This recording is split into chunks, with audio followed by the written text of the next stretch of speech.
All right, this is the panic test. This is me panicking so hard, and now we got Starcadian. Oh, sweet baby Jesus, I'm panicking. Yeah, I think you are okay. So let's go ahead. Great. All right, awesome. I'm just gonna go ahead and turn these speakers off real quick because I don't need them now. Yep. Okay.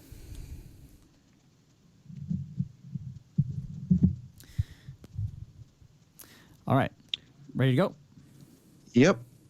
Awesome. Okay, so here we go. Hey, everybody, it's me, Ryan, from Lost Beat 6 with the Lost Beat 6 podcast. I got Starcadian here today. Starcadian, great to have you. Hey, everybody. It's good to be here.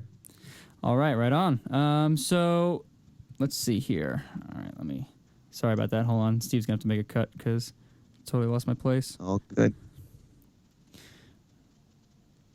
Okay, let me try that again from the beginning. Yeah. All right. I kind of flubbed the lines. Yeah, thanks for being here. It's like, oh, I'm right. Thanks to be here. Yeah, there you go. It's all good. God. All right, so hey, everybody. It's oh, shit, I just did that like a super huge plosive. Okay, now I'm getting too into my head. Hey, everybody. Oh. 3, 2, 1, action. Hey, everybody, it's Ryan here on the Lost Beat 6 podcast. Got Starcadian on. Starcadian, great to have you. Good to be here. Awesome. So we're going to talk to him a little bit about music, about videos, about all sorts of stuff, and wherever else the conversation goes. So let's get right into it. So Starcadian, man, it feels so weird calling you Starcadian. It's just like, I know you're a guy somewhere back there with a name, and it's just I know it feels really silly to have like entire conversations with Starcadian, but my real name is so uncool that I can't let that out there.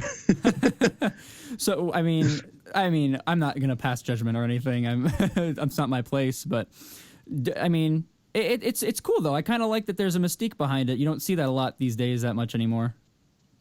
Yeah, that was kind of one of my not priority, but that was one of the things in my mind. I wanted to just shift the focus towards the music and kind of try and avoid the theatrics, the live action theatrics as much, not make it so much about light shows and publicity photos and all that stuff, but focus on pure audio that makes you see stuff in your head, and then complement that with as many good visuals and music videos as I can possibly make by my own, you know? Right. So, yeah, I mean, you have a little more control over the visual aspect of it by being able to do that in those videos. Yeah.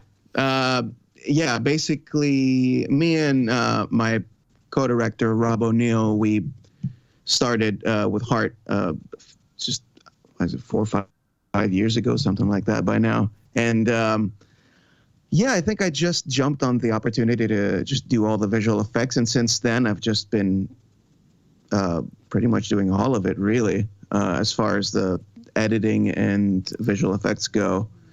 And yeah, like you said, it just gives me control to tweak it as much as I possibly can and blame myself for being late for delivery.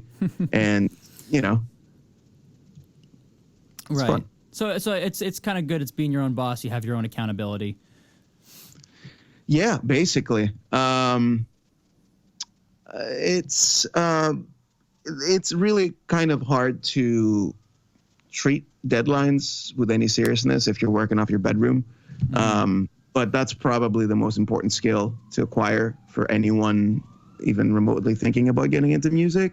It's because you don't have a boss doesn't mean that you don't have a deadline. That's a big lesson to learn for sure. Yeah, it's kind of, do you have sort of techniques that you use to kind of create accountability with yourself and keep yourself responsible and doing music and videos? Yeah. I really don't want to do my day job anymore. And that's a pretty good motivator, I have to say. It's been working wonders. Yeah, I mean, if Steve and Eric were here, they would absolutely second that. We're all on the same boat, I think. God, yeah. It's rough. But, you know, I don't have the worst job in the world. It's just not quite what I want to do with my life, which I guess sounds a little privileged, but I don't know. No, but I mean, it's if no one's gonna judge you for chasing what you want to do. I mean, some people might, but those people are assholes. So, I mean, don't worry about it. That's true. Yeah, I mean, but so, well, you mean with respect to a day job, I don't want to get too much into it, but is that mostly music related or VFX related? Because you obviously you do both. Oh, I could talk about it. I'm doing I'm a 3D art director / VFX artist. So I work on mostly commercials, but I've worked on some TV shows here and there in New York. So I freelance from company to company, kind of like a hired gun, doing animation, rendering, compositing, all sorts of stuff that the more I do, the more I learn, the more I use Starcadian videos, basically. Right. Well, that's really cool. Yeah, and that's actually how I met Rob, again, the co-director of Heart in Chinatown. He used to be my teacher. And then, I don't know, we just hit it off. And at some point, he moved to LA, started working at DreamWorks, and just frantically calls me one day. He's like, "Hey, dude, I got a cockpit. You want to make a music video?" I'm like, "Yeah." So, yeah, God bless him. He started it all. So, yeah, he got some friends of his from DreamWorks. They shot some footage, sent it my way. Then I just did all the visual effects and a little back and forth, and that was it. Yeah, I mean, that's a great story. I list of sentences I don't expect to ever hear in my life is, "Hey, dude, I got a cockpit." I know. Like just the cockpit, not the plane. I know. Yeah, I have to say, every time we get together to shoot a video, it's one of the funnest times ever. Chinatown was scary funny. We almost got arrested multiple times. Oh, yeah. The visual, yeah, because we were shooting in LA, guerrilla style. I'm New York, so I have no idea that you pretty much can't shoot anywhere there without a permit. So the shittiest deli store we would walk into, they're like, no, you have to have a license. We're like, you guys don't even seem like you're functioning as a deli store. Why do you need a license? So, yeah, I mean, I have so many visuals just laser etched in my head of Rob with a camera on a shoulder rig, just running and going, "Run, get the fuck out, the cops are coming." And he just hauling ass, dressed like a Java from Star Wars. It's hilarious. Yeah, and then like the amazing Seth Laird, who played Sergeant Tagausi, kind of like, "Guys, please don't get me arrested." God bless him. He really tolerated us. Yeah, he's an actor. Free headshot. That's true. Yeah, he was fantastic. Yeah, no, that's a great video. I mean, the way I found out about you was through Heart on Reddit.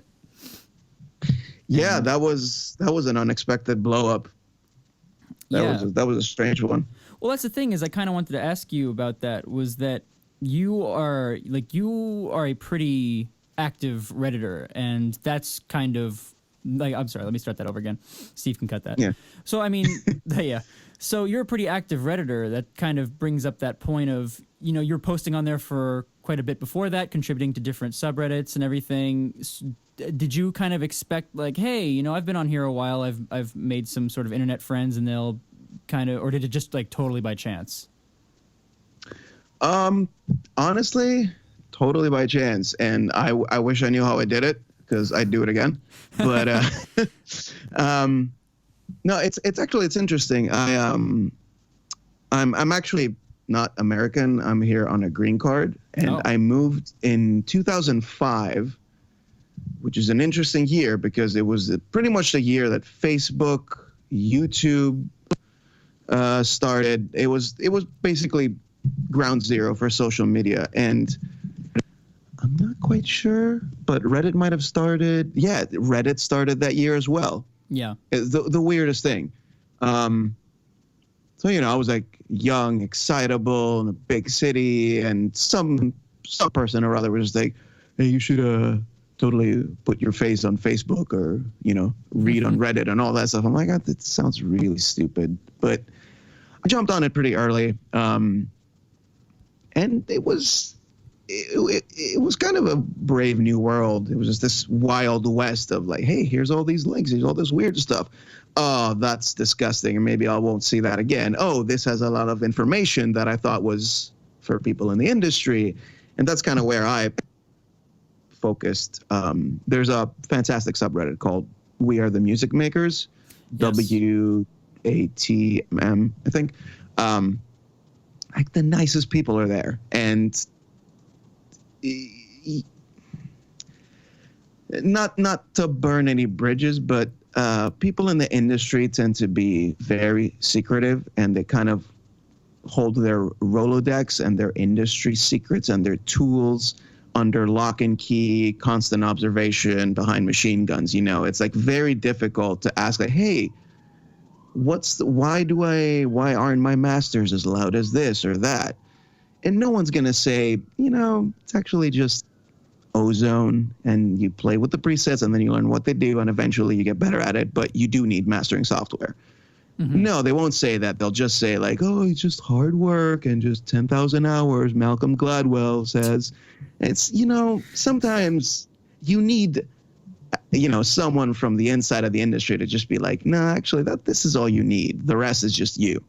And that Reddit subreddit, like, it was kind of shocking to me how great some people were with giving out information like that. That helped me massively. So yeah, as I was like doing music here and there, I started posting on Reddit. I posted actually another music persona I had before that on Reddit. I got a massive 8 upvotes, which I thought, that's it. Wow. I'm in. Man, I'm in the big time. Retire this. I'm done. Close Reddit down. We peaked. And yeah, and I just kept going on. And then one night, after I finished the video, I was working at a big company here in New York, and I, bless his heart, the head of 3D, I was like, hey, can I use your render farm? Which render farm is basically a room full of computers that render pictures, 3D pictures. Right. So I was like, hey, can I use this render farm at night? He goes, oh, yeah, sure. We have no jobs going on right now. So I rendered Heart overnight in this company's render farm. Yeah, and then kind of spend day and night tweaking it, the rest of it at home. Posted it on Vimeo first, and it got staff pick, which was crazy. Back then, Vimeo was super young too, and there were like 10 people, and one of them was into the 80s stuff. So you saw it and made it staff pick, literally just like that. It was like, oh, that's cool. Let's just put staff pick on it. And that kind of blew it up, got to South by Southwest. And then I posted it on Reddit, and it got like a second wave, which was nuts. And then I posted the album, and, you know, yeah, and then Chinatown, etc. Yeah. Yeah, no, I remember it's true with as far as getting in. I'm sorry, let me start that again. I stumbled over everything. Oh, good. But yeah, with stuff like Reddit and Vimeo, obviously getting in early it's a good idea. It's not going to hurt you for sure, but definitely I would like to say, as a fellow contributor of We Are the Music Makers, it's definitely, you get out what you put in. You know, it's important to ask not just answer as many questions as you're asking, or more ideally. But yeah, those guys are great. It's a great community, and I hope that we see more of that instead of what you were talking about with the music industry being all kind of insider, lock and key sort of thing. Yeah, I mean, that's, you know, I mean, we're living in interesting times right now, where the old guard is kind of giving up the ghost, and independent is on the rise much more. It's way easier to call your bedroom an actual studio with a straight face and actually have the technical, like the software and the hardware to back it up, fit in a tiny desk, you know, through Spotify, like a TuneCore. There's all these things that, well, you kind of don't need these, you know, secretive industry veterans as much. Before, I think it's not obviously not all of them, but I have noticed that there's a certain amount of self-mythologizing by keeping it secretive, which is, not necessarily the best way to conduct yourself, I think, in respect to the newer generation and what they could offer to things, rather than, no, this is our corner of the sandbox. You can't come in here unless you know the password. What's the password? Like, I'll never tell you. Like, kind of, all right, fuck it. I'll just go to my own sandbox that's independent because I don't really need this. Right. Yeah. But that actually kind of raises an interesting, that kind of gives me a question about sort of how you, because I imagine your videos have gotten a lot of views. I imagine you kind of get hit up about, music stuff. Oh, how'd you get your video noticed? How do you get yourself out there? We've had that. Our past guests have all pretty much gotten that as far as, composers and music people go. Do you ever get any of that, or? Here and there, I would say. I don't know. It's actually, it's interesting. Yeah, there's a lot of views, but I still have a day job. It doesn't quite translate into millionaire status or anything like that. What it does is it's afforded me, several thousand people that are pretty consistent fans, and I know how my music touched them, and I know what they need, and I can use that to inform what I do. It's kind of like a friendship with a bunch of people you've never seen before in your life, and that's the biggest getaway from it, really. Views, I don't know. I have to say that lately, I'm sorry, I'm rambling because I'm kind of, that's like a big subject that I've been thinking about a lot lately. Sure. Ever since Heart, actually. I think social media and views and all that stuff has gotten blown out of proportion and gotten oversaturated to the point of comedy, where you see people that have billions of views but you've never heard of before. And if you're trying to make music, you're constantly listening to Spotify and stuff, you're like, I don't know who you are, but you have 25 million views, or you have 2 billion views. That's interesting. A quarter of the planet has heard your stuff on YouTube. That's very cool. And then you start realizing that what's happening, it's all bought counts, bought views. There's a whole like social sub industry that promotes likes and all that stuff, click farms. And once you see that happening, you kind of lose the allure of promotion and stuff, and just realize that if you have 500 followers, right, mm-hmm. and you get 450 likes, that's so much better than someone that has 1 million followers and 10,000 likes. Right.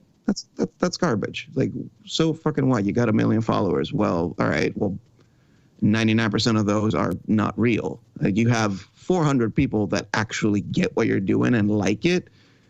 That's, even if it's 50 people, that's amazing. That's what any musician wants, really. Mm-hmm. And they won't be fair weather kind of fans. They'll be like, oh, this is kind of what I'm into. This is my jam. And they'll hopefully they'll stick with you, Yeah, ideally, sure. I mean, we actually had some friends on the show a while back who kind of tackled this, and they kind of mentioned that, hey, we could kind of, because the live music scene in LA is pretty rough as far as actually getting people to come to your shows unless you're already fairly established or have a fan base. Really? Oh, yeah. Yeah, it's quite difficult. A lot of it is DIY, is a lot of the really successful shows as far as, at the lower levels. All the legendary venues on the Sunset Strip are really not a hot spot anymore. Still have some places in Silver Lake, Echo Park, kind of those kind of areas that still get some traffic. But, yeah, it's really tough. And, our friends were saying, they were kind of getting at, it's kind of better for us if we just go and live stream on Facebook or Instagram or something, and we already have hundreds of followers on there. Might as well just get them to, at least 50 of them to go watch it, as opposed to, having maybe 5 to 10 people come out to our show in real life.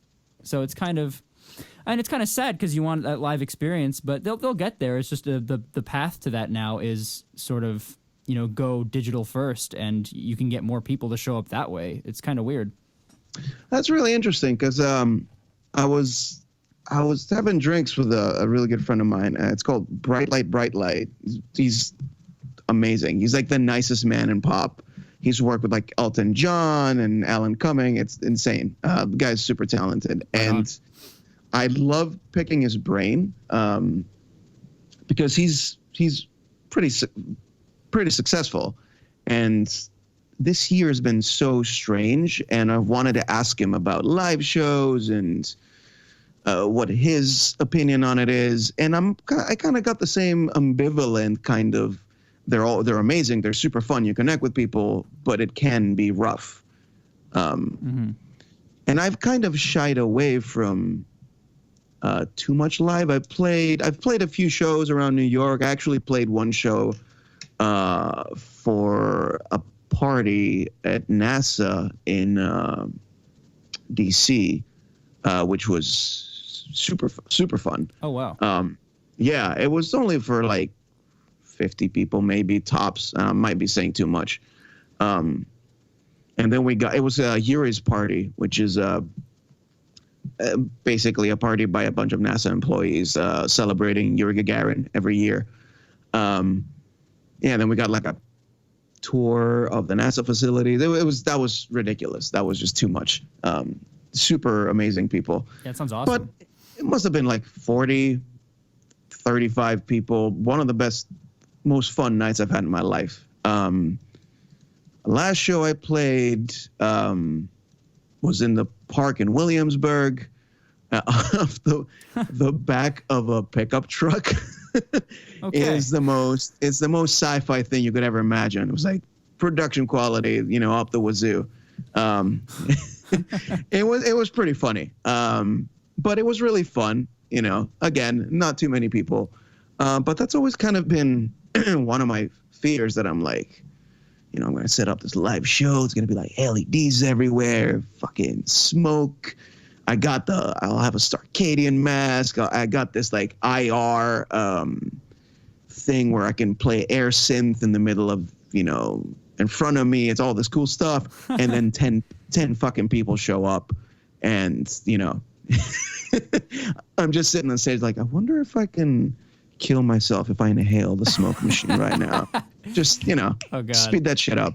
Not a great feeling. Yeah. We've all been there, certainly. But yeah, it's a little rough out there, and it's kind of hard to translate a digital following into a live following, and it's definitely, probably easier to get views and likes than to get people to actually show up these days. Probably. And shit, I have that scene in Chinatown where I'm in a nightclub. Yeah. There were maybe 10 people. Wow. And I think I'm being generous. The rest are fake. I comped them in because this was before the album came out, but I still had the buzz from Heart, and still like maybe 5 fans showed up, and one guy that I met that morning at Guitar Center who sold me a laptop stand, super nice guy. And he was like, oh, you do music? What do you do? I showed him the Heart video. And it's like, yeah, I'll totally show up in your video. He actually showed up. I was like, bless his heart. This guy's awesome. Yeah, it was like maybe 10 people. The rest were fake. And that was my first taste of like, oh, it's actually really rough to get it going. You have to kind of piggyback on some bigger show, like a, not festival, but one of those like EDM nights where it's just a bunch of acts. It's weird. Yeah, well, kind of scary. Yeah. Well, first of all, let me say that congratulations on coming to LA and then getting someone that you just met in LA to actually come to your show, because that is a very rare occurrence. That's what I thought. I was like, this guy must be really nice. No, and I think it was like the Sunset Boulevard Guitar Center too, which is like, oof, this is kind of where life ends, isn't it? Yeah. I think it was Sunset Boulevard, LA, somewhere. I don't know. Yeah, it was that one. There is that one, yeah. Man, yeah. So, yeah, first of all, congratulations on that, because that is nearly impossible in this town. People always say they're going to come to your shows and they don't, but you know, it's yeah, you found a shiny trading card equivalent of a human being. Holy shit. So, yeah, but and then the second of all, my reaction to that is you really stretched those 10 people, because I did not know that at all. I'm pretty blown away by that. Oh my God. It was like one night I was frantically looking through stock footage websites of green screen where people weren't dressed in stupid looking afros or waving pom-poms, like someone looking like they're dancing like remotely sexily, any kind of sexy dance. So I ended up having to paint some of them because one of them was like the outline of a stripper. I'm like, why is anyone even selling this? Who needs a stripper outline? But okay, never mind. So I took that and I kind of painted and make it more normal, multiplied it, all sorts of stuff. Yeah, it's they should have done to get these videos done. It's amazing. Just pure force of will sometimes. Yeah, gee, that really speaks to ingenuity right there. Even Interspace, that was a cherry on the cake, honestly. Me and my best friend back home, we broke into a compound because we're like, I was thinking, I have like this thing I want to say about music right now, the big metaphor, because I'm so fucking smart, and I want it to be post-apocalyptic, blah, blah, blah. And he's like, okay, well, there's this super awesome dilapidated place, but it's fenced. So we literally the same day, I came up with storyboards, and next day we get a backpack, we dress up, jump the fence, and I'm like, I just dress up, and I go, all right, just shoot me dancing, whatever, I don't know, we'll figure it out. Just make sure it's high shutter speed so I can add visual effects later. Mm-hmm. So we get it, and I edit it in one night, and then I see it, and I'm like, damn it, this needs like a guy from that movie, what was it called? Dust Devil, I think. It was like an 80s movie with Paul Weller. It just needs a post-apocalyptic kind of guy looking around. So we call my friend who was in the Army, and he was on shore leave. And we're like, hey, you want to be a Mad Max kind of dude for like a day? He goes, yeah, all right. I'm like, okay, this is really important. Dress like you're a post-apocalyptic Ravager. So put on your boots, put on anything dirty, messed up. You're in the Army. You got to have something messed up. I'm sure of it. Got it. No problem. Shows up in fucking shiny Adidas the next day. Oh, my God. Thankfully, I had grabbed a bunch of stuff from home. But and like a Christmas sweater and like clean jeans. And I actually painted his boots in one shot. You can kind of see his feet, and they're like dark. It's a silhouette. They were Adidas, and I had to paint the boots in. Oh, my God. Yeah, and then also I had tracking markers on my face. I could put the 3D face, but then they didn't work out. So I manually animated the face for every shot and then composited it in, and then did the roto, which means I painted frame by frame the hood so it fell in front of the face. This post work was done in January. Basically the video was done in a month. I slept like 3 hours a night at that point. Just like, oh, gotta get it done. Yeah, just because I wanted to get it done and come back from work, slam the computer with CG renders and all that stuff. Wake up, go back to work, do the same thing again. So yeah. Jeez, man. I mean, yeah, I don't want this to sound like an insult or anything, but you seem like quite the perfectionist. Like, you like to fuck with the pixels. Oh my God, I'm so happy you said that. Pixel fucking is like, yeah. And so for anyone who doesn't know what that is, at least in the commercial world, a pixel fucker is usually a director or an art director, and they'll just kind of, hunch over you and look at your screen, and they'll be like, what? Well, that pixel behind that other pixel, could you make it smell blue but look orange? Oh God. And this is basically what 3D artists do. This is what audio engineers do. It's just take a child's rantings and somehow turn that into valuable feedback. So we call these people pixel fuckers because they will like fuck something down to a pixel out of every inspiration it had. Well then, we learned something new today. Yeah. About fucking with pixels. But yeah, that are you gonna let us know when you release the new single Pixel Fucker by Starcadian? Yeah. I know. That was a missed opportunity. That should have been my name. Yeah, Pixel Fucker. Yeah, but like all the vowels are gone, you know, because that's a cool thing. So it's like it's cool. There's like a video. Kind of sounds like a fart. Yeah, yeah. There's a video on YouTube now that has just like some guy just saying the names of all those bands with no vowels in their names. Oh my God, yeah. It's pretty. That's my favorite. Yeah. My favorite is that and people that take a celebrity name and switch the first letters. It's just so awesome. I wish people would keep doing that because, you know, Huston Doffman, fuck it, why not? We've eliminated everything in culture at this point in 2017. Fuck it, let's just keep doing that until we implode. Why not? Fuck yeah. God. I mean, maybe if you get big enough, we'll see a car stadium. Oh my God. I shouldn't say this. Fuck it, I'll say it. Say it. One of my jokes is that, you know, if this doesn't work out really and never becomes a full-time thing, I'm just gonna do dubstep. But oh God. By the time I get to, I'm not done yet. I hope that's not the sound bite. but by the time I get to do that, it will have evolved so much or de-evolved so much that it'll be fart step. So I'll just go by Fartcadian, and it'll just be a bunch of fart sounds because honestly, it's kind of where we're headed. Not gonna lie. Well then, I don't think you're necessarily wrong, and I don't think any of my colleagues who are not here right now would disagree with you either. Yeah. I certainly think that could be the way it's going, but yeah, I mean, that was a little dark. I'm sorry. That's no. There's hope. There's beautiful music out there. That's just like my personal dark joke. No, we love the dark shit here, so keep it coming. This is great material for us. Yeah, but I mean, that's yeah, I'm trying to figure out where to go from that.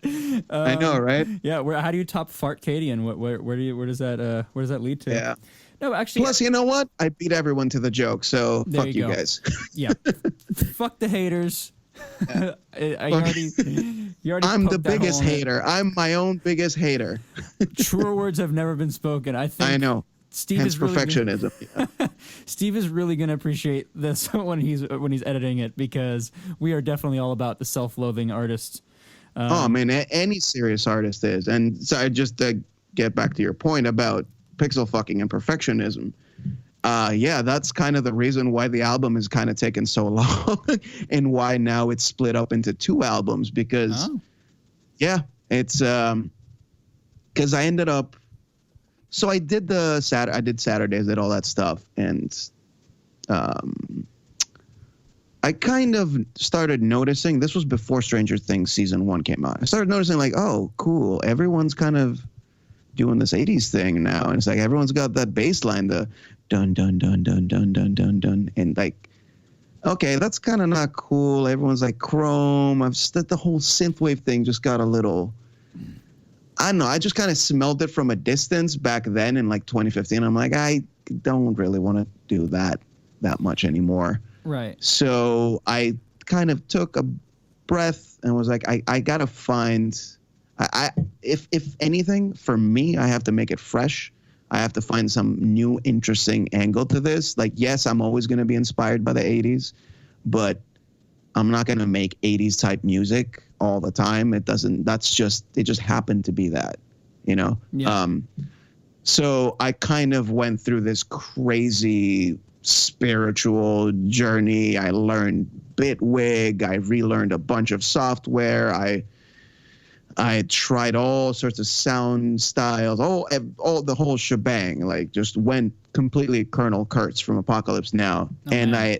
I exited with about 20 songs, and I'm like, there's a clear line between these two songs. And by the way, I wrote the story to the fictional movie that this album is the soundtrack of before I wrote the songs, just so I knew I had to build my own reference, right? And know what limitations I had. So I wrote the story, and then like 20 songs came out, and I'm like, this can't be a 20-song album. First of all, no one fucking buys 20-song albums anymore because no one buys albums anymore. Secondly, there's a clear separator between the two. One is more of a kind of a love letter to all my favorite artists and what they mean to me and what their sound means to me. And the second one is a more futuristic, more looking towards the future take on what's going on right now. So Midnight Singles, which part one, which is probably out by the time people are listening to this, is more me taking all the timeless songs that I love and trying to find a way to kind of mix that with what's going on now or what could be going on in the future. Mm-hmm. And then the second part is going to be geared more towards that. So yeah, together it's going to make a kind of giant double album. But that's going to come in 2018 so far. Yeah. Okay. Well, that's good to hear. There's new stuff coming out. Yeah. I'm sorry. Go ahead. No, I was going to say it took like 2.5 years, 3 years, I think, since the last one. But there's a reason. There's a whole lot of stuff coming. Well, that's certainly, yeah. As long as it's worth it, I think people will be cool with that for sure. But yeah, I actually am kind of curious about what you're talking about with the whole, because I have noticed it too, the whole synthwave thing, the whole Outrun and all that stuff is getting all popular, and yeah, the whole 80s aesthetic it's been on the rise for a couple of years now, for sure. It's been for a while, yeah. Yeah, in all art forms, video games, movies, music. But that kind of brings me to a point where I'm kind of curious, because obviously you're informed by that, and you've talked about that in the past. It turns out you have interviews that you've done otherwise. Oh, really? I did research on this a little bit. But you've kind of said like, you were concerned about falling into nostalgia chasing, and do you think you've avoided that? Do you have certain ways that you plan to avoid that, or how you kind of keep out of just being kind of a nostalgia bomb for people? I mean, it's definitely not up to me to say if I've avoided it successfully or not. Here's the thing. I did not know electronic music from my own face when I was doing like Sunset Blood, like while I was writing Sunset Blood. I didn't even know what an oscillator was. So I was just kind of learning as I went along. So I'm sure by now, I dare not listen to my own stuff at this point, but I'm sure by now it sounds like total nostalgia shit. I couldn't tell you, but I know that at the time I was just like making sketches left and right, making sketches, and then eventually I was playing them for a couple of people, and I remember to this day my brother listened to one song which ended up being Supersymmetry, and he was like, This is 280s. You gotta bring some now to it. And like ever since he told me that, like I've kind of went through every song with a fine-tooth comb, and I'm like, okay, it can have like a vintage synth thing, it can have this or that or the other, but it can't be just a throwback. That's the thing that I think right now is a little bit corrosive and a little bit of opium for the masses to some degree, when it's people that just straight up want to make a John Carpenter song. And don't get me wrong, I love John Carpenter, but I don't know, somewhere between reminiscing over E.T., having fucking Trump in the White House, and idolizing the fucking 80s, where like the drug pandemic and the shitty crime in New York, and the Gulf War right after, like, I think we shouldn't be idolizing some of that stuff. You know what I mean? And their connotations are necessarily not the best. Like some of them was amazing music made back then, but I think people are just loving more the concept of the 80s, which I think is a bit of a slippery slope. Rather than songs that were really good, but they just happened to be from the 80s, you know? Yeah, sure. I mean, we here at Lost Beat 6 Industries, we're very critical of people who the internet refers to as le wrong generation. Oh, okay. Yeah, so you want to kind of avoid that, but at the same time, it's cool to be informed by stuff you love and you grew up with, or even if it was a little bit before your time too, you know? I think you have to be, right? Of course. I mean, you're not going to not be. You're not going to start from scratch and have a blank slate and create a whole new type of music. It's going to come from somewhere. So I mean, here's the way I see it. Yeah, I mean, I totally agree with you. I mean, the reason I think it's a fine line is because, put it this way, you watched, you were born in the 40s and you watched, hypothetically, and you watched Flash Gordon, Robert Fleischer cartoons, Art Deco, Metropolis. You can make Star Wars, or you can make Flash Gordon, the 70s movie. And for anyone that's seen that, don't at me with the kitsch and the fucking, it's so bad it's good. Fuck you. Stop.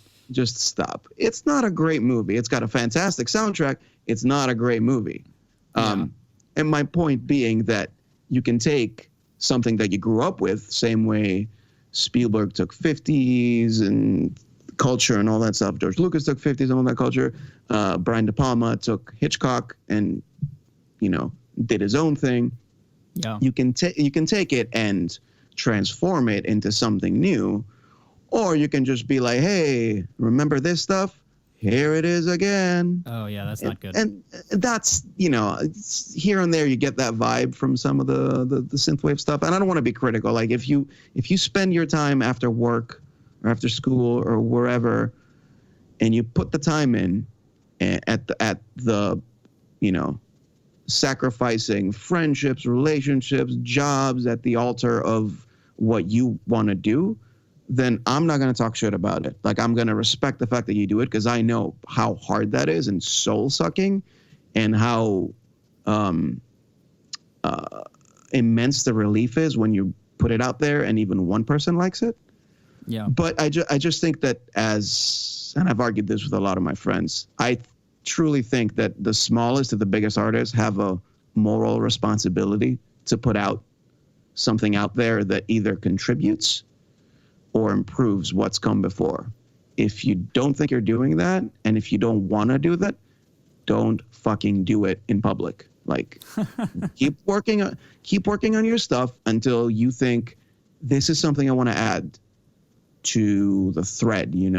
It doesn't matter if not all the people are going to like your stuff. But what I'm saying is, you have to come from the point of view that, music and movies and all that stuff, it's a tapestry. So you learn how to sew and learn how to, what people have done before, and how maybe you could add a little twist to it, rather than just, copy the same thread pattern, Right. Yeah, I think that's really, advice, I guess, kind of, but it's good to put out, it's good information to put out there. I think certainly it's to be genuine, and also it's okay to be informed and influenced, but at the same time, keep it moving forward, keep the human progress going, if we can at this point. Yeah. Oh my God. You're cutting deep tonight, aren't you? We had a pretty nihilistic email exchange before this. Oh my God. I was like, man, is there anything? I realized you got you got a whole image you're trying to curate and everything. Do you want me to, stay away from anything? You're just like, world's ending, man. Let's do it. Fuck it. Fuck it. Light the bonfire, man. No, yeah. I mean, well, disclaimer. There is hope. Of course there's hope. And that's why I'm still making music. No, I think we're actually in a really good spot, or we could potentially be in a really good spot. I think there was this really nasty trend that started. I mean, it's been going on since the beginning of fucking civilization, and culture. But I think the what you call it, the culture of the shock culture. I couldn't even begin to pinpoint where it started, but kind of peaked in around 2014. It's basically one media monster with many faces. You know, Miley Cyrus, Kanye, Trump, fucking Martin Shkreli. They're all the same entity, right? They're the entity that just like, I'm gonna antagonize you, and I'm gonna say ridiculous shit. What's my content? It really doesn't matter. No, that doesn't matter, because I'm about to tell you that, you know, so this crazy thing and this outrageous fucking thing. So I think we kind of, around 2014, I guess, 2015, something like that. I think as a culture, we didn't peak. We certainly didn't peak, but we just reached a point where we're just like, you know what? We're tired. We're kind of tired. This is too much, and we don't know where the fuck to go from here. Like, Miley Cyrus has like a giant dick on stage, and like we're appropriating cultures left and right. Jesus, what do we do now? I don't know. I mean, what's left? It's like what's next? Like a snuff movie? I don't want to sound like an old fuddy-duddy, but It was just, I remember because I finished Saturdays, then I'm like, Jesus, I mean, with this trend, where the fuck do you go, you know? Like, and once you realize that you're kind of maxing out on the shock value. Yeah. And Kanye's having fucking meltdowns left and right and talking about voting Trump and all that stuff, you're just like, oh my God, this is like, it's like the whole circus took mescaline and you're just sitting at like the rafters going, oh, fuck this. I'm not joining the circus. Fuck this. Yeah. I'm going to get some pizza. No, I'm waiting this out. I mean, you make it sound kind of fun as a circus on mescaline, so maybe that's not the best example, but I get what you're saying. It's like an interesting thing. And I've like everyone that I've talked to has kind of like this strange thing where it's just like, I mean, 2017 is this strange year where Game of Thrones comes out. That was shit. I didn't like it. That was like too many chains of the dragon. I don't know. I was lame. I was like, wow, okay, all right. There were like fucking snow monsters last year, but you didn't mind. Okay, never mind. It doesn't matter. Like, I didn't think it was that great either, but okay. Stranger Things. Oh my God, episode 7 was the worst. God, everything sucks this year. And you're just like, Jesus. And then like a couple of big people released albums I don't remember. They didn't like those either. And you just get, I'm not blaming people. It's just that you can sense in the air that people don't have time for art anymore, right? Yeah. They don't have time to douse themselves in an experience that someone's curated or whatever. And I don't blame them. How can they have time? Who knows what the hell's going on right now? It's just a big online just bucket of shit right now where just you don't know what's food, you don't know what's shit. You're just kind of wading through online going like, is this real? I don't know. Like, what the fuck is it? Fake news and oh God, all right, this happened now. And it's just all this compounded weirdness happening throughout the year. Mm-hmm. So I think people are distracted. And that's kind of one of the reasons I wanted to make the Inner Space video. Like, there are better songs on the album, but I wanted to make specifically that, in that specific video. There's like a graffiti at some point that says, "We will always be here." Kind of like, it was kind of me just getting it out of my system and saying that, you know, no one's really paying attention to a lot of things right now. And that's fine. Shit, even I'm not paying attention half of the time. But as musicians, as engineers, as technicians, as craftsmen and craftswomen, we will always be here. We will do it. And if people aren't picking up on it, that's not really a bummer at all. I don't really fucking care, honestly. Yeah. If I don't get the millions and millions of likes, you know, that's probably plosive explosion, but no, that's perfect. We need that. yeah, that was a perfect fart. Fartcadian coming at you 2018. Just saying, I got the beats. I'm dropping them. That's the second album. That's it, folks. Oof. Yeah. It's midnight farts. Oh, no. Oh, no. I like cursed this album already before it's even out. It'll be fine. But yeah, no, I was, because I was like worried a little bit about it, and I was like, oh my God, like how do I get it viral? How do I get people to listen to it? How do I do this? How do I do that? And then at some point, people just like, who fucking cares? Like, is it what you want to make? I'm like, yeah. Like, well, that's it. That's it. Just get it out there. And then whatever didn't work or whatever you want to add to it, put it on the next one. And I mean, that's kind of it, really. That's all you could hope for. And whether going back to people asking you and your guests about how to get noticed and stuff, like, don't fucking worry about that. I'm not saying it's not important. It's really important. Just don't worry about it. Which is advice I have to tell myself and other people have to tell me daily.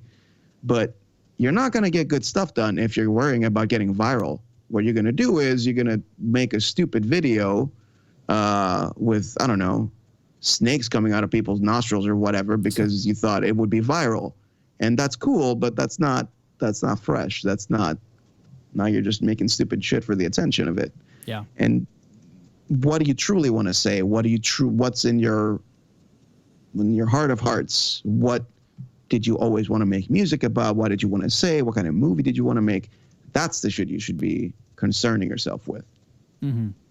Yeah. No, I think that's incredibly well said. I mean, the fact that you could sum it up in that graffiti, because I mean, I watched that video and that I immediately got what you were saying, and it got to me as an artist, as a musician, as a craftsman, or anything. And it really resonated, and I hope it continues to kind of do that and reach people.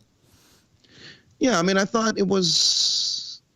I think it's important for people to say that at any opportunity. That like, if you don't get the clicks or if you don't get the whatever, but you made what you wanted to make, that's precisely what you started out to do. You did it, and you should keep doing it. And doesn't matter who listens, just keep fucking doing it. Because if the world stops having artists in it, and because no one has time, so everyone is obsessing over the new Al Jazeera post or the new Reuters post or the new Guardian think piece or whatever, that's when we're fucked. Mm-hmm. Truly fucked. When people stop trying to improve bad situations with art, which is when the best art comes out, honestly. Exactly. Shakespeare didn't grow up in Williamsburg, grew up in shitty medieval times. So just saying. Yeah. Now's the time for people to actually make stuff and not fucking worry about how they're going to top the next manufactured Instagram star, Absolutely. Just do it. Yeah, no, I think you're right on with that one. I completely agree. I hope more people start thinking like that. So that's all I can really add to it. You pretty much covered that. Yeah, I've had a lot of time to myself, a lot of echo chamber for this album. Holy shit! When you're in between those pixels, man, you probably gotta. Oh my God! Your brain starts going places. I'm like Jeff Bridges, man. Biodigital jazz. Oh God! Just fucking yeah. I had to go there. Come on. Oh, well, by the way, sure. Funny story. Go for it. Almost 9 out of 10 directors that I've worked with, their reference is always, always, always Tron Legacy. Can you make it like Tron Legacy? I can't knock them because that movie's gorgeous. But Jesus, every shiny cell phone, laptop commercial you've seen, there's a director behind one door going like, can we add maybe some orange lines? And here's a reference video. And it's just the G-Monk tutorial, the guy who did all the motion graphics for it. We basically want that. And it's like, well, I don't think you can do that legally, but cool story, bro. Yeah. I'll do it because you're paying me. Right. Well, I kind of actually am intrigued by that because I've talked about this on a previous podcast with one of our other guests, Disaster Piece. I'm kind of, but we didn't really cover that much. I don't know how much power you have in your contracted work situations or whatever kind of work it is. But, I mean, when I am in those situations, I do some contracted composition work, and I get a lot of people asking me to, can you guess what composer they ask me to imitate? Oh, my God, don't. Guess. Do it. But my computer might fry. I can't say. Is it HZ? It is. Can HZ. I just say? Fuck my face. Dude. Oh my God. Oh my God. Thank you. I can't. One more fucking taiko drum. That's it. Dude, you know Done. what pisses me off is I actually did study taiko for a while. And like you always, not kidding. And you see people, you see these assholes in certain bands and certain, but you just see them hitting it with a mallet. And it's like, God, this is such a pretentious thing to get mad about. I'm sorry, but you're supposed to hit it with a bocce. It is a wooden stick. Yeah, there's a specific wooden stick for it, yeah. Yeah, you're supposed to fashion it yourself from like a tree branch and everything, but it's, I don't know. Sorry, I had to like vent that. No, I got a taiko drum hater cohort here. I love that. No, I love taiko. I love it. It's just it's like done so wrong. And it's the thing is taiko as a I'm sorry, I'm rambling over the guest right now. No, please, taiko away. But taiko is it's an incredibly visual art form, and I encourage you to look into it because there's really great performers out there, and a lot of it it's more than just something that you can condense down into a recording. You know, you wouldn't buy an album of taiko. It's about something called the kuchishoga, and which is Japanese, basically comes out to like choreography. It's about how you move your body and how you let your body move you, and like how you let it interact with like, because you don't hit the drum, you kind of let your body fall into it or like, fly into it. It's kind of weird. Right. So that, and it's stuff like that, and it's really hard to distill it down. And if you can do it right, that's great. But they're usually just doing like crazy Western rhythms on it anyway, instead of doing like cool polyphonic stuff. And there's different drums have different roles. You have the odaiko, which handles certain things. It handles like the big blasts and hits and stuff, and the chudaiko, which are like the main kind of like rhythms and polyrhythmic stuff. And then you have the shimidaiko, which are like, well, there's different kinds of shimidaiko, but like the smaller ones, which are like the size of a snare drum, like those handle like the backbeat and stuff. I went on a crazy rant. Steve, edit that out. No, leave that shit in there. Leave that shit in. Let the boy watch. Sorry. I want you to answer this question. Yes. Do you honestly think that he who cannot be named knows that? That he's imitated a lot? No, that he knows all that stuff. Or No, do I you don't. think that he just went, oh, in this scene, Batman is pissed, so we want the sound of things being hit, but yeah. I think you mean Flying Rodent Man. Flying Rodent, yeah. Non-copyright, non-trademark Flying Rodent Man when he is... Sorry, yeah, Rat Man. When he is pissed. And no, I don't think so. I think it just looks cool to use. And I mean, I'm sure he is I'm personally not a fan, but I don't get mad at people who like him. I see why they like him. I see why he's in such high demand. But yeah, I think that he is... I think it's just like... a cool thing to do, because honestly you could get a lot of the same stuff, or at least the stuff that he accomplishes with like different kinds of drums and bass drums and stuff. Not saying you shouldn't use taiko, you should feature those musicians, but oftentimes it's just one of those all-arounder percussion guys in an orchestra that you kind of see working them, when you really should have like a full ensemble and stuff, which he does sometimes. But it's like a lot of the times it's a VST. I mean, I've seen it in. They make them with a company called Spitfire. Yeah, and he's got a guy called Howard Scar who does presets for his Zebra, which I think they're on sale as well. Here's the thing: I don't hate Hans Zimmer. I actually even enjoy his Black Rain soundtrack, which, believe it or not, he did taiko drums back in the fucking 80s. Yeah, he's been doing this for a while. Sure. I'm not of that. I'm like of the maximalism school, right? So I die over leitmotifs. I need leitmotifs. Oh yeah. That's my crack cocaine. If you tell me you have a one note that's dragged out and then you have a bunch of drums, fuck off. I don't want to watch that movie. I really don't want to watch that movie. I want to a scene where there's like a character and it's like, oh, everything's great. And then you hear the theme song of someone who's signifying it's not great at all. And you know what that means. That's the kind of movie I want to see. Mad Max was like a masterpiece, but the sound just killed me. It killed me. And then I watched the making of, and the guy was talking about, I think it was Junkie XL. It is. It was super smart, totally knows what he's doing. But he was talking about how he mapped a different taiko hit to every key. And I was just like, oh my God, that's where you put your energy? Rather than, I don't know, get a bunch of, what are those called? Singing saws or something and try to distort them, make it sound like Mad Max. You know what I mean? Like this weird, wonderful thing you're looking at, make the audio equivalent of that. And you know, a bunch of drums and a fucking guitar isn't it. That's what, you know, I don't know, people that drink Monster drinks and wear No Fear t-shirts and their glasses backwards think is extreme. That's not extreme. That is not sci-fi. That is not, you didn't do your job right is what I'm saying, basically. Yeah. I don't, you know. You hear that, George Miller, Starcadian for Mad Max 5. What Get the him fuck, in there. bro? Come on, I've been waiting. Come on. Having said that, I will do taiko drums for anyone. If you're paying, if you're listening, I will do the Stranger Things soundtrack. I will put taiko drums on the Stranger Things soundtrack. Holler at me. I'm available.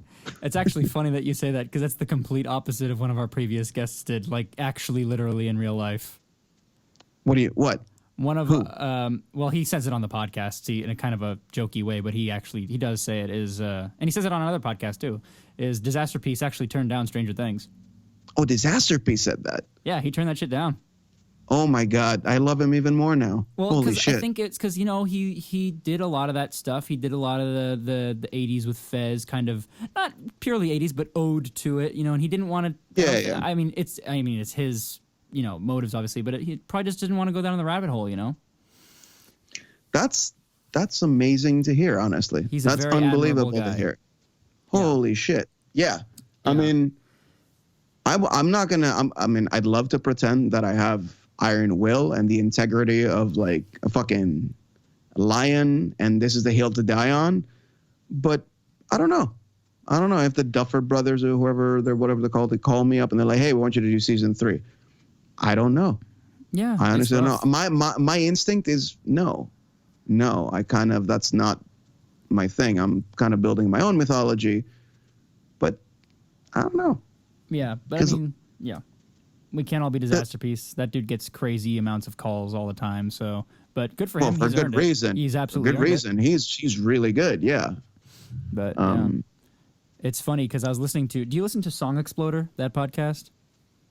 Oh, I've been meaning to. No. Definitely check it out. They're pretty short episodes, and they had the guys, Kyle Dixon and Michael Stein, I think it is. Oh, the Survive guys, the Survive guys who did Stranger Things, and they're like, yeah, man, I'm all the best to these guys. I have nothing against them, but it was just kind of funny that they said, yeah, man, it was great to get a call from the Duffer Brothers, and you know them kind of going with these relatively unknown guys and giving us a chance, and I was like, I wonder if they know that he called Disaster Piece first, and he was like, "Nah, man." Oh man, that's some that's some hashtag content. Wow, yeah. Holy shit. Yeah, Mr. Peace would like a word, but no, my God, he would not. I'm sorry, Rich. he's not. He's a very cool, laid back guy. About he doesn't. I wish them all the best, and his artistic integrity is more than I think either of us could hope to ever have. Holy crap. But yeah, wow. It's funny. You actually, I don't mean to go off on about a past guest, but do you know the Hideo Kojima game that's coming out, Death Stranding? Yeah, I mean, when it ever comes out, for sure. If you listen to the second trailer music with Mads Mikkelsen in it, that totally is Disaster Piece, like a ripoff. Yeah, because Disaster Piece turned that down too. Jesus Christ. You got to listen to our episodes, man. He says this shit in the episode. I've been like on a hermitage with like audio stuff. I wasn't even listening to Spotify for like a good year. Oh my God. Which now I kind of see as like a mistake, but I was just like, no, I got to find my own thing. So I kind of like blocked audio for like a year. So now I'm like slowly catching up with the world. I'm definitely going to listen to that. Wow. Yeah, he's an insightful dude. Very, very much so. But yeah, it's pretty. It was a very interesting conversation, and he's it's so. It was really great to talk to him about that kind of stuff. Yeah. But yeah, that's fantastic. But we are talking to you now, so yes. I do want to go a little bit into your artwork, your actual art of Starcadian and stuff. Is it cool if we go into that a little bit? Just of course. Yeah, cool. Right on. In that case, I just kind of want to talk about Starcadian. So first of all, you're a VFX guy. You're an aesthetic. You're very aesthetically focused, obviously. But so I'm kind of curious as to how you sort of came up with the character design, the look of Starcadian with the hoodie and the shoe, there's like Converse Chuck Taylors, I think he's wearing, or they're actually radii. Honestly, the first iteration of Starcadian, I have a picture. Holy shit. It was a Photoshop, but it was almost like it actually looks cool, but it's a radically different idea. It's almost like a Jason serial killer kind of thing. Really? Much different.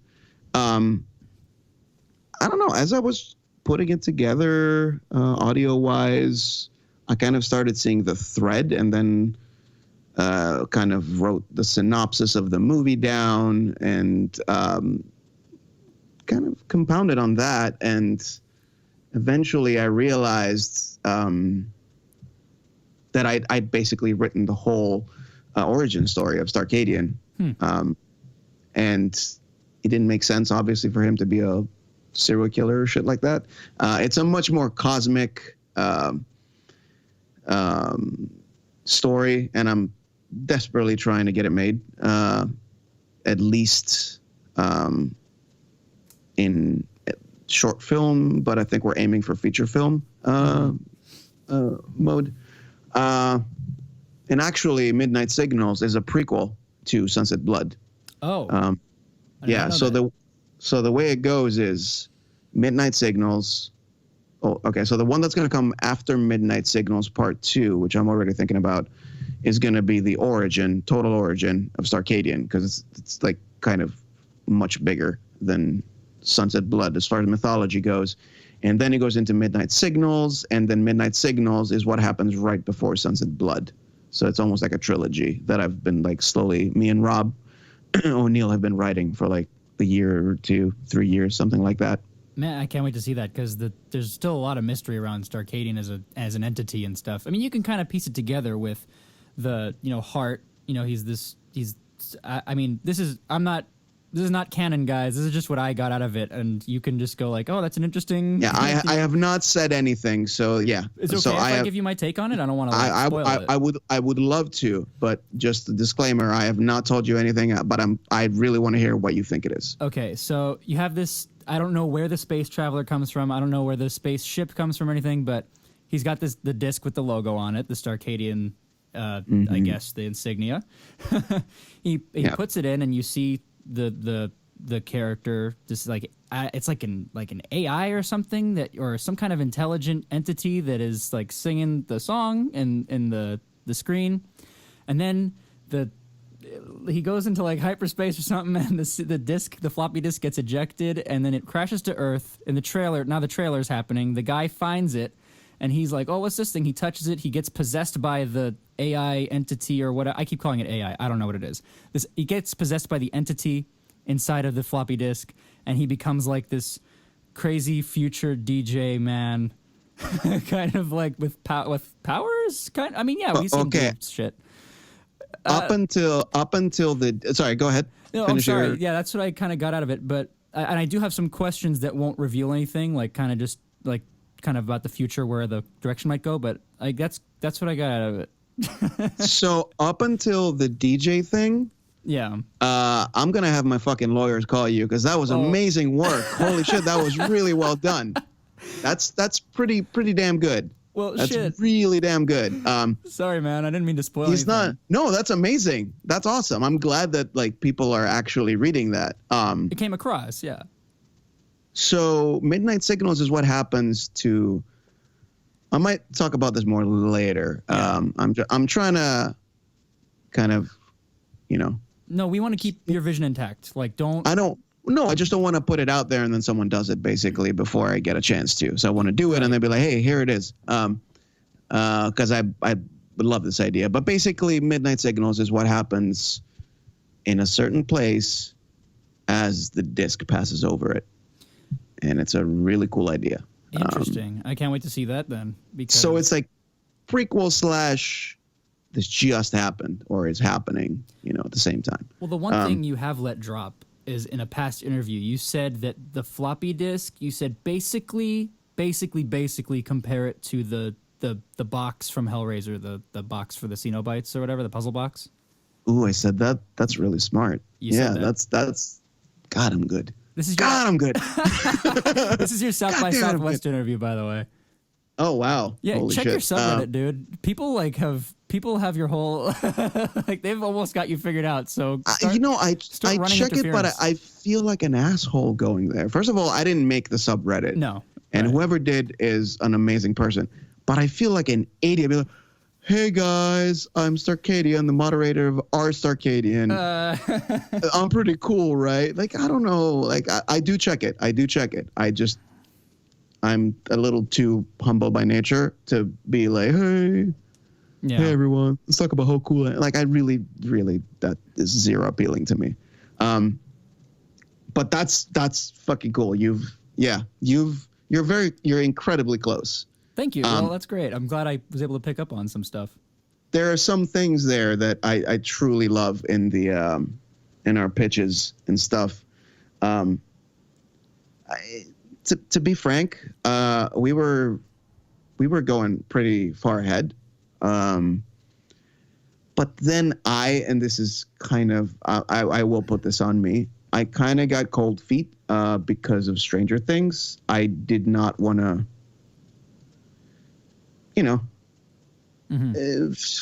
Kind of feel like I'm piggybacking on this whole thing.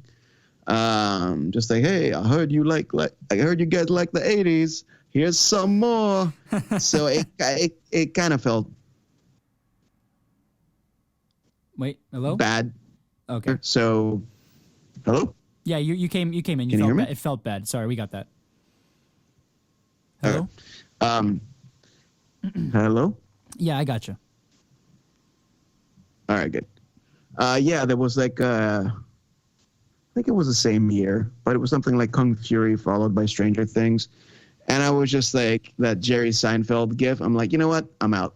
No, I can't do this. I'm good. I'm going to leave. So there was a little bit of rethink. And we're kind of trying to figure out how to do it right now. All basically. Right. Well, I'm excited to see how you do it. It raises every video kind of leaves me with more questions than answers. So it's kind of I feel like it's building up to something. So as a fan, I'm excited. Yeah, they're definitely not random. Like I think everything is intentional, which is frustrating because I have so many ideas for videos that could be completely random, but I've kind of gone all in on this, and it would make zero sense to do just a random video. So you know what they say, your brand is your cage. So I'm gonna, no, I'm joking. It's just I have to think that little bit more about how I go about every video. Like I basically have to write the story overall before I do any video. Okay. Well, I mean that's pretty normal. I mean yeah. But I do have I'm sorry, I want to go back a little bit to something. You mentioned you kind of had a serial killery look for Starcadian in the beginning, and you went, oh well, he's not really this kind of weird killer dude.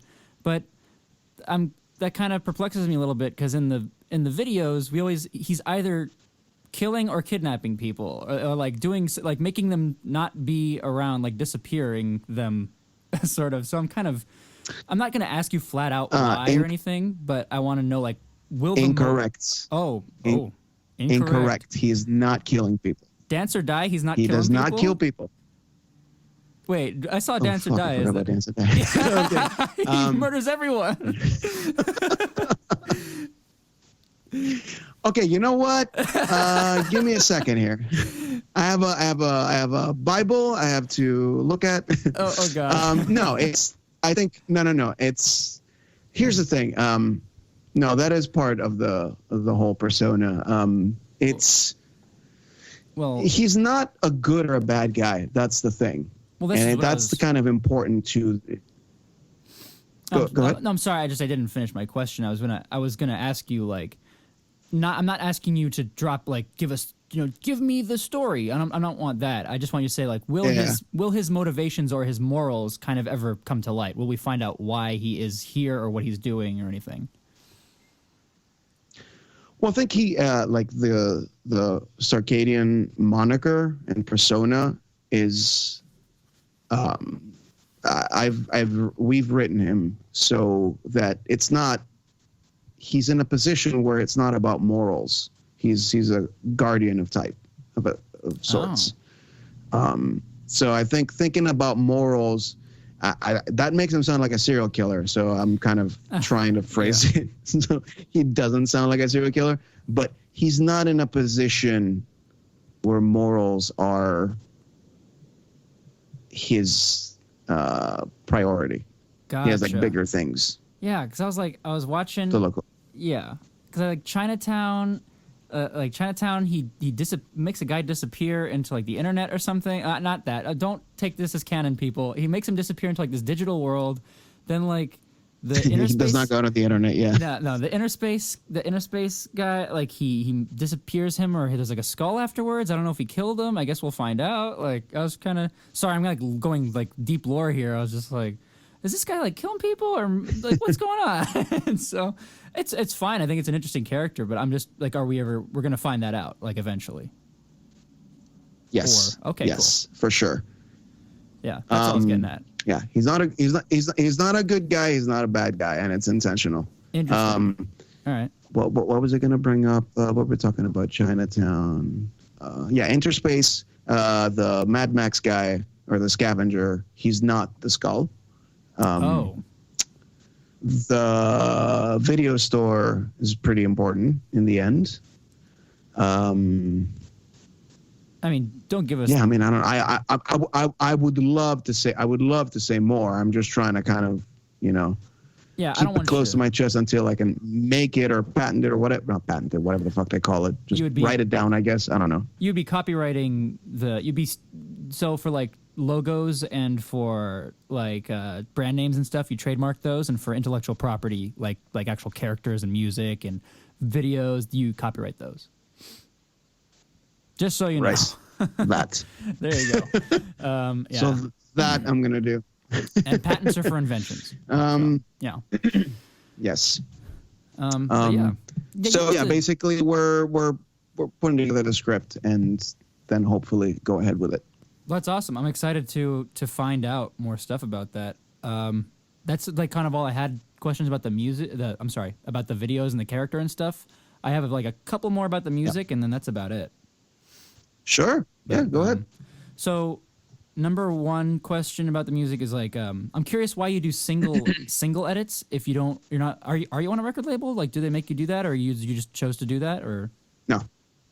No. Okay. No. So I'm curious to know why you did single edits without that pressure there. Well, it's actually a very simple answer. Because I'm kind of working crazy like day and night. I get the single out, and it's usually the song itself isn't that much different from the album version. Right.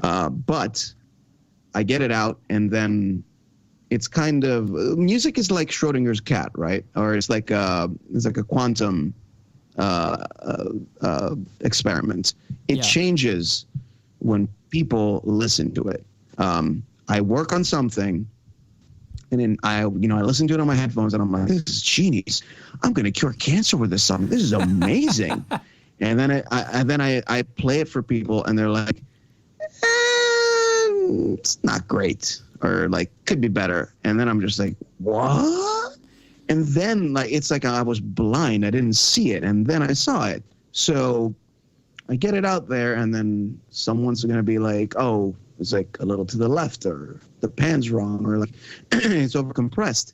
And I mean, that was the case with Freak Night. Like, I actually legitimately did not hear the overcompression because I was working on it day and night. Mm-hmm. And then someone was just like, it's a little overcompressed. And then I went back, and that's when I went on Twitter, and you recommended the DT 770s, which you're amazing.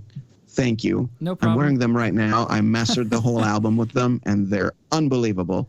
I think somebody said it before me. But yeah, I'll take the credit. It was like 2-3 people. And yeah, holy shit.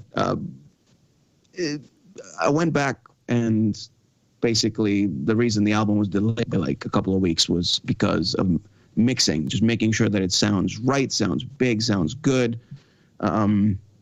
So yeah, really, that's why there's album versions. There's no other reason. Okay. And singles are just a way to be like, here's something. I'm working on it. I'm trying. Here's something. Gotcha. Yeah. While I'm cranking away. Yeah, I didn't know if it was like an artistic choice or what, but no, that's all I wanted to know for that. But yeah. Nah, singles are pretty much useless for independent artists, really. Yeah. Well, I have pretty much one final question, and it is about the music and sort of a video thing. Are you ready? This is a tough one. This is a deep one. I don't know if you can handle it. Okay, hold on. Because I'm actually going to be super impressed. Actually, ask me the question first. Let's talk about the 1987 Crystal Light National Aerobic Championship Open. I'm kind of curious. Oh my God. Okay. Let's talk about it. Okay, first of all, you earned some kind of Purple Heart of sorts because you have not asked me once who my biggest influences are. And I've been asked that question not enough, but little enough times where I actually don't have a canned answer. And right before the podcast, I actually opened up a notepad and I was like, fuck, I don't remember who my influences are. I don't know. And then I like categorize them by music type. Oh my God. And all that stuff. And I'm like, this fucking time that I've had interviews where it's just like, who's your favorite electronic artist? And there's like maybe 3 minutes of me going, and then I'll just name someone random, like, I don't know, Oliver, someone. Oh my God. So yes, thank you. No problem. For not putting me in that spot. And yes, Crystal Light Championships. Well, holy shit. First, to respond to your thing, that is a philosophical choice. Like, at least for me, I've kind of spread it to the other guys, but for me, there are certain really generic questions that you can find in any interview that I absolutely hate because you can hear them. Because every time I listen to a podcast with like an interesting character that I follow, it's like, all right, he answered that question like 5 times before. This is boring. I want to hear new stuff from him, right? Or her. And exactly. So I always hear, what are your influences? Where are you from? How old were you when you first started playing music? Stuff like that. It's bullshit. I hate listening to it in interviews. You can hear it in 5 other interviews with any given person. I don't even bother with that stuff. So yeah, I take pride in that. Thank you. It was kind of a. And you can kind of hear the ambient in their voice when they're replying. I kind of knew I had something when I was taken to a piano recital. Like, all right, we know that. You know that. Just no one wants to listen to that. Yeah, you know. Exactly. I'm with you. I think it's a really good choice. Yeah. So it's like having said that. Sure. Having said that. Okay. I do have a list. You can rattle them off if you want. I'm just not going to ask you. You can, if you want to go through them. Because I was going to say, people can listen to your music. Just what's your influences? Just listen to the fucking That's song. what I was going to say. Like, who's your influences? Who the fuck who do you think they are? Honestly, do you think that there's Madonna in there and not John Carpenter? Just saying. Listen to the music. Look at this fucker's remixes, okay? There. there's your goddamn. Yeah. There you go. There's his influences. But I have to say, there are a couple of curveballs. The biggest influences are curveballs that no one would ever figure out, honestly. I mean, I have looked into some of your pre-Starcadian work, and I think I know who some of those influences are. I won't, because I don't want to give away your mystique. No, you won't. I won't. But no, you won't. No, you won't. I won't get them? No, I'm saying no, you won't figure it out. No. Oh, really? Because It hasn't come out in the music yet because I really want it to come out, but it's just difficult to marry into the electronic stuff. But for years I've been obsessed with pretty much anything Mike Patton does and Trace Bruins, both of Mr. Bungle fame, who I absolutely adore. They're great. Unbelievable. And actually Secret Chiefs 3, I saw them recently in Brooklyn, just mind-blowing. Just they're craftsmen. That's just awesome. Unbelievable music. Yeah, I would love to see that show. And it's the kind. Oh my! Like they're touring right now. Any chance you get, just see them live. Like they're one of the best bands I've ever seen, and it's hard for me to figure out how to do what they do in electronic music. But I'm constantly trying. I still haven't publicly tried it, but I'm trying. It's even indescribable what they're doing, but they're blending everything at the same time and just fucking flying through song genres and time signatures and ideas like they're on Adderall. It's insane. It's total insanity, but totally orchestrated insanity, and it's beautiful. Yeah, absolutely. So, yeah, if I can do something between what they're doing and there's a French producer called Sebastian, that would be my ultimate album. Oh, right which on. would be it would probably cause schizophrenia, but that's kind of exactly, to me, the ultimate album. I mean, I haven't heard Sebastian, but I'll check him out because I definitely am familiar with Mr. Bungle, and that I can kind of see that now. But that's interesting. I'll have to kind of compare the two and see what I can find. But that's interesting. Sorry, thank you for telling us about that. But I'm sorry. Yeah, Sebastian has an album called Total, and it's. I mean, if there's one electronic person I would call a genuine genius, it's him. Like, he's an actual genius. The stuff that he's done, I don't think a lot of people have done, if any. Damn. Okay, definitely checking this out. I got it queued up already. And yeah, man, I'll have to revisit Mr. Bungle. And too. it's not in a it's not in a bleep blooply, I heard I do modular kind of just make weird sounds, abstract good. It's like good, like, oh my God, how did you even think about this? That's just fantastic and so well done and cohesive and bizarre at the same time. Yeah, anyway, just listen to it. It's unbelievable. Yeah, damn. Okay, I gotta check this out then. Important stuff. Important topics. The 1987 Crystal Light National Aerobic Championship Open. Did you write Dance or Die with the intention of syncing it to that video, or was that a complete coincidence that it just like synced up? Complete coincidence. I did do some retiming, and I have to go on the record and say that Chet won the championship. Fuck yeah, dude! I am gonna send you a screenshot. That was my follow-up question. Chet is the fucking man, and he won the championship. His head did not blow off. Fuck yes. And yeah, was that like a? We're opening up a shop with Chet. It's cool. We're gonna get some Chet merch from Starcadian. Can we get some like a Chet merch? Chet, we love you. That'd be a cool. I should do that. Yeah. Oh my God! No one do that before me. I'll just take 15%. It'll be cool. It's like totally fun, my idea. But yes, there you go. No, it's there you go. Yeah, it's yeah. Damn, that was actually my follow-up. Awesome. Shit. Nice. Fuck, but I'm sorry. Yeah, does that play into the Starcadian mythos at all? With because we see, I guess, him or someone who looks like Starcadian sitting at a console or something. Is that in the storyline you were talking about earlier? I think that's more of like I would look at it, and I was doing it at the time, as it's sort of like Thor Ragnarok. Or like Planet. I mean, I don't really know a lot about the comics it's based on, but I know that it was kind of like a side spin-off story. Mm-hmm. So it's kind of like or it's almost like a Star Wars story, you know. It's like a self-contained kind of side story. Right on. That's not quite related to mythos, but it is with Starcadian, and yes, people's heads explode, but for good reason. Cool. All right. Well, then the curtain has been lifted. Yeah, there you go. I mean, is there anything else you wanted to talk about, cover, or go over, or tease, or anything? Ooh, I don't know. Well, today is the 2nd, so tomorrow, pre-orders open for the album. By this point, people either have bought it or not. But yeah, I'm literally the last trailer for the album right now. I'm sorry, and posting tonight. You cut out. Could you say that one more time? Also, I'm sorry. Don't refer to it as tonight. This is gonna be out in like 2 weeks. I know. Yeah, it's Sorry, so yeah. Basically, the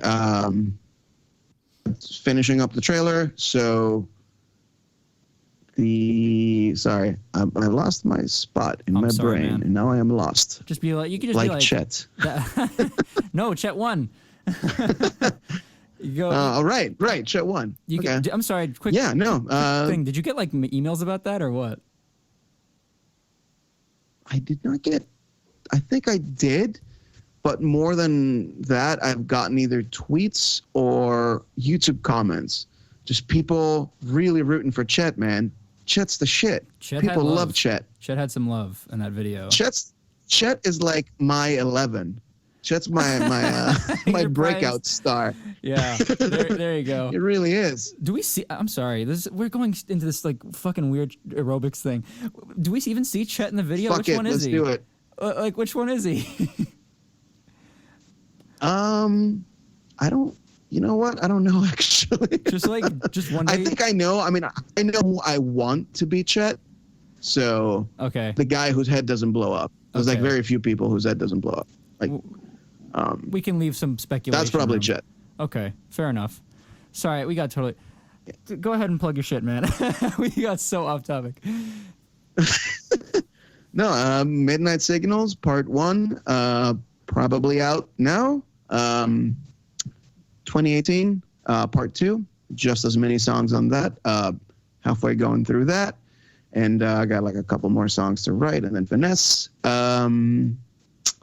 Yeah, and then just cranking away on the next music video as fast as I can.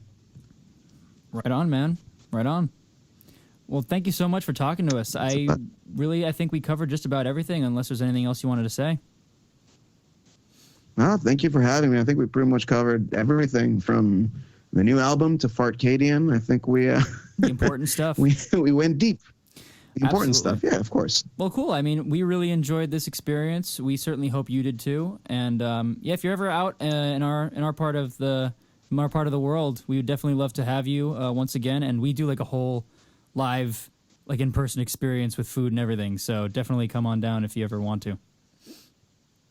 I know I got some shitty omega-3 nut mix here to pretend I'm living the experience of having dinner cooked and all that stuff, but it's not the same. Next time. Right on. Yeah, it sounds good to us. I'm saying that a lot tonight. Anyway, but yeah, I guess it's just that's about it. Everybody go and listen to this podcast you already listened to. I don't know, man. All right. Well, thank you so much for coming down. We really appreciate it, and until next time. Thank you for having me. Awesome. I'm gonna cut the feed right now, but we'll still be going on Skype. So Steve will edit this part out. Great.